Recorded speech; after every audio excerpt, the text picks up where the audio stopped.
The core of Islam. The main message of Islam is the same basic message in all revealed religions, as they are from the same source, and the reasons for disparity found between religions. Among the blessings and favors that God has bestowed upon humanity is that He endowed them with an innate ability to recognize and acknowledge His existence. He placed this awareness deep in their hearts as a natural disposition that has not changed since human beings were first created. Furthermore, He reinforced this natural disposition with the signs that He placed in creation that testify to His existence. However, since it is not possible for human beings to have a detailed knowledge of God except through revelation from Himself, God sent His messengers to teach the people about their Creator who they must worship.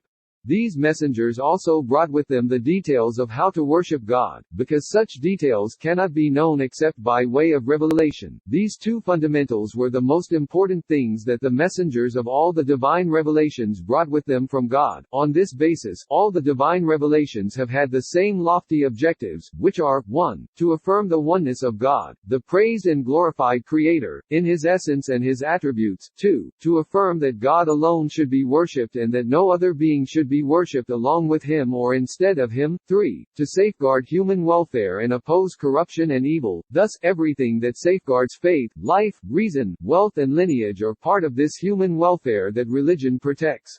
On the other hand, anything that endangers these 5 universal needs is a form of corruption that religion opposes and prohibits. 4. To invite the people to the highest level of virtue, moral values, and noble customs. The ultimate goal of every divine message has always been the same: to guide the people to God, to make them aware of Him, and to have them worship Him alone. Each divine message came to strengthen this meaning, and the following words were repeated on the tongues of all the messengers: Worship God, you have no God other than Him. This message was conveyed to humanity by prophets and messengers which God sent to every nation. All of these messengers came with this same message, the message of Islam.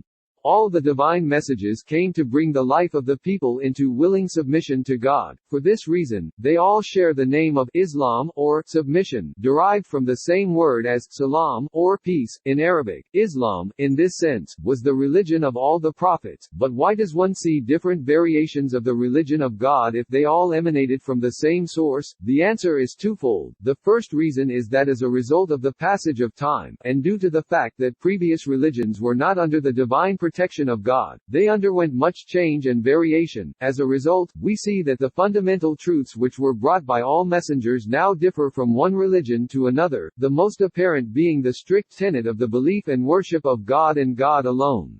The second reason for this variation is that God, in His infinite wisdom and eternal will, decreed that all the divine missions prior to the final message of Islam brought by Muhammad, may the mercy and blessings of God be upon him, be limited to a specific time frame. As a result, their laws and methodologies dealt with the specific conditions of the people whom they had been sent to address. Humanity has passed through numerous periods of guidance, misguidance, integrity, and deviation. From the most primitive age to the heights of civilization, divine guidance accompanied humanity through all of this, always providing the appropriate solutions and remedies. This was the essence of the disparity that existed between the different religions. This disagreement never went beyond the particulars of the divine law. Each manifestation of the law addressed the particular problems of the people it was meant for. However, the areas of agreement were significant and many, such as fundamentals of faith, the basic principles and objectives of the divine law, such as protecting faith, life, reason, wealth, and lineage, and establishing justice in the land, and certain fundamental prohibitions, some of the most important of these being idolatry, fornication, murder, theft, and giving false witness. Moreover, they also agreed upon moral virtues like honesty, justice, charity, kindness, chastity, righteousness, and mercy. These principles as well as others are permanent and lasting. They are the essence of all the divine messages and bind them all together.